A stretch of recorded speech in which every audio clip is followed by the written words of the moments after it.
Have you ever considered a hidden divide in society, one more fundamental than wealth or education? It's not about what you possess, but rather how money was discussed or conspicuously avoided in your childhood home. Most of us grew up in environments where finances felt much like the weather, an external force beyond our control. You simply observed its shifts, adapting your plans accordingly, without ever engaging in open dialogue about it. Some weeks passed smoothly, while others brought a noticeable quietness, a subtle tension everyone pretended not to acknowledge. No one ever handed you a financial roadmap, explaining the true mechanics of wealth or the power of compound interest. You weren't taught why families with seemingly similar jobs somehow managed to accumulate more than yours. This wasn't due to a lack of parental love, but because those vital conversations hadn't happened for your parents either. Meanwhile, in another household, a different kind of conversation was unfolding around a kitchen table, shaping a 14-year-old's future. They learned money is a tool, that assets generate income, and liabilities deplete it, with the ultimate goal being more than just earning. The true objective was to eventually stop exchanging time for money altogether, achieving a different kind of freedom. That child developed with a clear map, while you navigated life with instincts, perhaps good ones, but instincts alone offer little guidance in the dark. This is the account of what happens when you finally discover that crucial map at 22, and how it profoundly alters your reality. At 22, with a job that once signified success, a single, powerful sentence about assets and liabilities enters your mind and refuses to depart. It's a concept so transformative it splits your understanding of life into before and after, even if its full implications aren't immediately clear. The profound realization, absorbed over days, irrevocably shifts your perspective on life.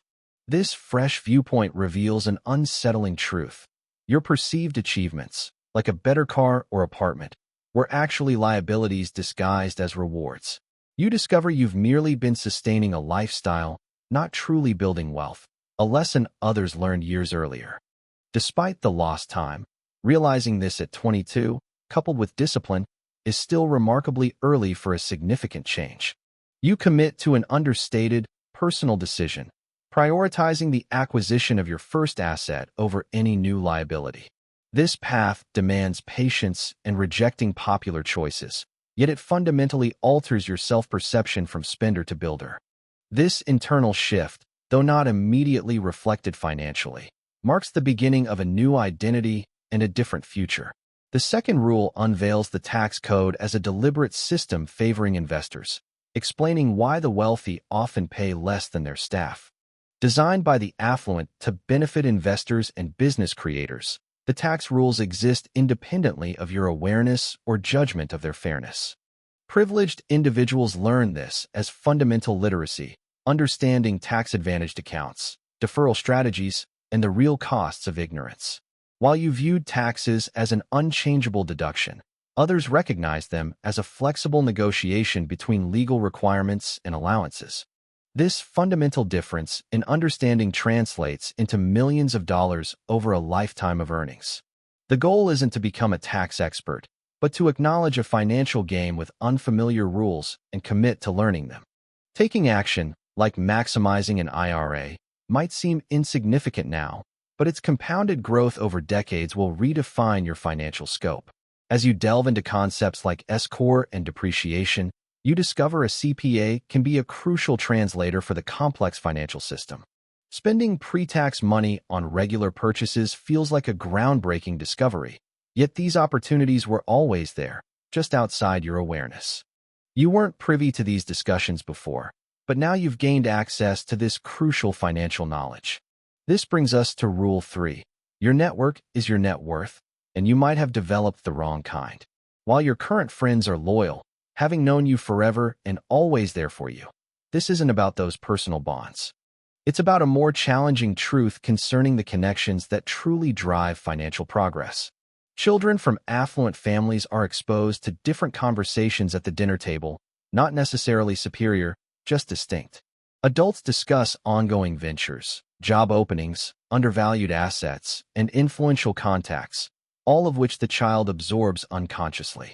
By age 22, This individual possesses a powerful network that formed organically through family gatherings and social circles, without intentional effort. In contrast, your network at 22 consists mainly of high school friends, colleagues, and family members whom you cherish. While beloved, these connections typically lack the power to significantly alter your career path with a single call, which is a simple observation, not a judgment. The unspoken rule from affluent families is clear. Your income directly reflects your access, and access is something you must cultivate purposefully. Begin to consider this honestly, not with cynicism or transactional intent, but by evaluating your closest associations. Ask yourself who among them is actively creating, learning, or discussing genuine possibilities, rather than just being loyal or entertaining. This means intentionally seeking out environments slightly beyond your comfort zone, like unfamiliar business meetups or a challenging conference. Enrolling in a course that places you among individuals more advanced than you will feel awkward, but that discomfort is precisely the objective.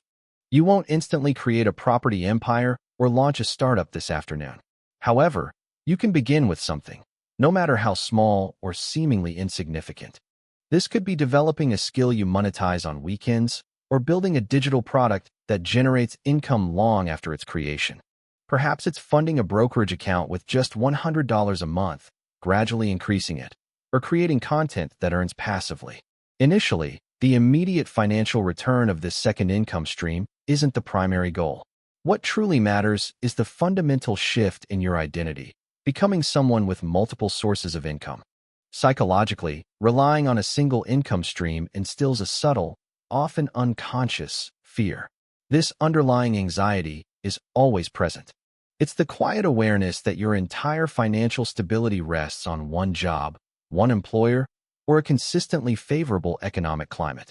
This fear diminishes you, making you hesitant to demand your true worth. It compels you to remain in unfulfilling situations. The terrifying prospect of having nothing, when a single source is all you possess, makes any alternative seem too risky. Introducing a second income radically alters your financial equation, and a third fundamentally reshapes your entire perspective. If you start at 22, by the age of 25, you'll have established something most people from your background won't achieve until their 40s, if ever. This isn't about instant wealth, but about gaining invaluable options. It's the newfound ability to decline, to leave, and to embrace risks. What once seemed reckless is now manageable, as your financial foundation is diversified, providing multiple points of support. A child from a wealthy family learns this crucial principle of income diversification by 14. It's not taught as a lesson, but simply stated as an undeniable truth. You, however, are learning it at 22, and without inherited advantages, it will demand more time and effort, incurring a higher personal cost. Yet, this struggle ensures a deeper, more inherent understanding than those who absorb it passively. You'll truly grasp its fundamental structure because you built it yourself, knowing every load-bearing wall. There will always be an excuse not to begin, whether it's an unexpected crisis or a new opportunity, urging you to delay until conditions are perfect. This waiting, however, inevitably leads to missed chances as time slips away. Therefore, you must establish your financial account this very week, not when you anticipate having more resources. Start now, even if the initial amount feels embarrassingly small and seemingly insignificant. Set up an automatic monthly transfer, ensuring funds are moved without relying on your constant willpower. Once initiated, simply let it operate independently. This straightforward, non-secretive approach constitutes the entire strategy. A child from an affluent background isn't inherently smarter than you. They simply engaged with these concepts a decade earlier. While you cannot reclaim those lost years, you absolutely can seize the opportunity to shape the next decade, starting today. This brings us to Rule 6, distinguishing between mere spending and genuine investment in yourself. Your parents, like many in similar circumstances, held a complex view of education, seeing it as the singular, reliable path to progress. Yet, neither they nor society typically differentiated between these two concepts. Often, spending on education becomes about acquiring credentials, a degree taking years and incurring substantial debt, pursued for the paper itself, regardless of its true utility. True investment, conversely, might be a specialized course teaching a valuable, in-demand skill or a library book that profoundly alters your financial perspective. It could also involve a mentor who demands your time and attention instead of tuition fees. It's about mastering one specific area, then allowing that expertise to compound, much like money, growing gradually before experiencing rapid acceleration. Children from wealthy families are taught to consider the return on investment for education. This isn't a cold calculation, but a practical assessment. What does this build? What skills does it develop? Is this credential truly worth its price? Or is there a more direct route to the same capability? Unlike your upbringing, which presented education as an unquestionable and predefined path, at 22, armed with this new perspective, you begin to rigorously audit your personal expenditures. This means scrutinizing unconsumed subscriptions, reconsidering degrees pursued out of habit rather than clear purpose, and differentiating between purchases that merely offer a feeling of improvement versus those that genuinely enhance your value. You must adopt a ruthless, though not cruel, approach to this self-assessment. Every dollar allocated to yourself should either boost your capabilities or increase your comfort. While comfort has its place, at your age, with so much potential ahead, you should aggressively prioritize capability. Take that course, acquire that skill, and bravely present your work before it's perfect. Putting something imperfect into the world, risking failure, is the sole method to discover if it has market value. You invest in yourself with the strategic conviction of a startup investor, not blind faith, but belief backed by evidence and refined by outcomes. Over time, your earning potential will expand, not because the economy simply gave you more, but because you cultivated something of value that the market will compensate you for. This leads us to Rule 7, the candid conversations about money you never had. Rule 7 then comes into focus, addressing the candid conversations about money you probably never had. Affluent households have a unique habit you likely missed. They discuss finances openly at the dinner table, not for boasting or worrying, but as an examinable topic.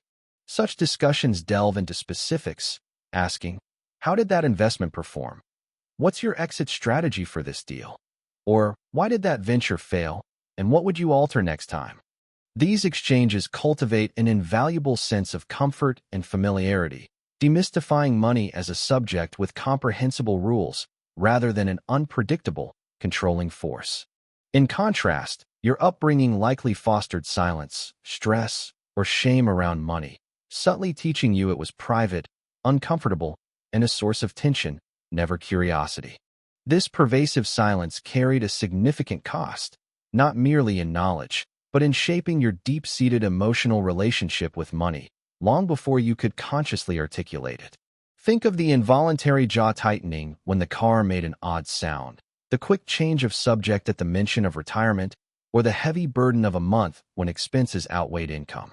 You unconsciously carry these past experiences, which manifest as current anxieties, like the dread before checking your bank balance or the reluctance to face a budget because the numbers feel too real. This also fuels the urge to spend impulsively when funds are plentiful, as if money is fleeting and best used before it vanishes, or the guilt when accumulating wealth, feeling undeserving. Wealthy families, conversely, instill in their children a balanced, productive, and clear-eyed financial perspective, where emotions are acknowledged but never dictate decisions. As an adult, you must deliberately construct this relationship anew, navigating decades of prior conditioning. It's a challenging journey, yet entirely achievable. Those who heal this emotional connection, beyond just learning financial mechanics, not only achieve financial success, but sustain it, because wealth held with clarity compounds, while anxious wealth tends to diminish. Start by finding just one individual who views money as a subject worthy of understanding, and begin having the genuine conversations your family avoided. Track your spending not as a penalty, but as valuable data, objectively naming your assets and liabilities with the same clinical interest you'd apply to any problem you aim to solve. This practice, over months, gradually quiets financial anxiety, allowing you to make clear-headed decisions, buying when logic dictates, holding through panic, and letting automated strategies run unperturbed. The difficult relationship you navigated at 22, marked by personal growth, instilled in you the crucial lesson of perseverance. Now, your life reflects a quiet, genuine, and undeniable financial freedom, not fame, but a profound sense of liberation. This freedom means making decisions without constant financial calculations and confidently answering your mother's inquiries about your needs. You possess real, tangible options, backed by resources that are actively shaping your path in ways your younger self only dreamed of. Your investment portfolio, though not magazine-worthy, holds accounts where numbers steadily grow, thanks to the relentless power of compound interest. An emergency fund stands ready, not as an extravagance, but as a fundamental financial safeguard, a crucial piece of your personal infrastructure. A robust network, cultivated through mutual respect and genuine exchange, empowers you to achieve things not possible otherwise. Beyond information, you've gained integrated knowledge of the financial system, a language once withheld, which you now navigate with increasing fluency. Compared to peers who inherited financial understanding, some squandered their advantages, while others, despite resources, lacked the essential drive. You uniquely possess both this financial map and an enduring hunger. This potent combination now leads you to consider your legacy for future children. You confront the universal dilemma of first-generation wealth builders: how much to give without eradicating the valuable lessons learned through hardship. The goal is to avoid past pain, yet also prevent an overly comfortable security that limits their understanding of true value and cost. Your decision, one a wealthy family would recognize, is to first offer conversations, openly discussing money at the dinner table as a subject, not a stressor. You involve them in practical steps, like opening a bank account when young, and introduce small investments to demonstrate how money changes over time. You are imparting the map and language, along with the permission to aspire, expecting them to build their own future, not merely inherit capital without context. The core lesson is to grant yourself permission to desire more, something your parents couldn't offer because they didn't know it was possible. This comes with a clear expectation: your children will create their own success, not merely receive it. They will build. You are actively constructing the very framework of a family that openly discusses finances and consistently invests. This framework includes understanding leverage, mastering tax codes, strategically building networks, and prioritizing assets over liabilities, never settling for a single income. Your descendants will inherit this, not as monetary wealth, but as a deeply ingrained culture, far more enduring than mere capital. This cultural inheritance compounds uniquely. It's immune to market downturns, untaxed by estates, and flows through generations in a way money often fails to. We've explored the 10 rules: assets, tax, networks, multiple incomes, compounding time, self-investment, emotional connection, and open conversations. These principles are proven and backed by evidence. The disparity between those who know them and those who don't stems from access, not intellect or effort. Yet, there's a foundational rule beneath them all. Wealthy families instill in their children the belief that these principles are meant for them. Without this sense of identity, information remains unstable. Knowing every rule won't help if you secretly believe they apply only to others. This self-limiting conviction is the final, most insidious barrier, the part of your inner ceiling that resists dismantling. It crumbles slowly, not through affirmation, but through consistent, specific actions: opening accounts, making investments, building new income streams, having tough conversations. You redefine yourself by your actions under pressure, updating your internal narrative each time you choose the long game over instant gratification. This process gradually overrides the old record of financial struggle and shame, replacing it with tangible proof of your growing capability. You're not just creating a financial plan, you're authoring a new story for generations, ensuring your children inherit an open sky, unaware of the ceilings you had to break.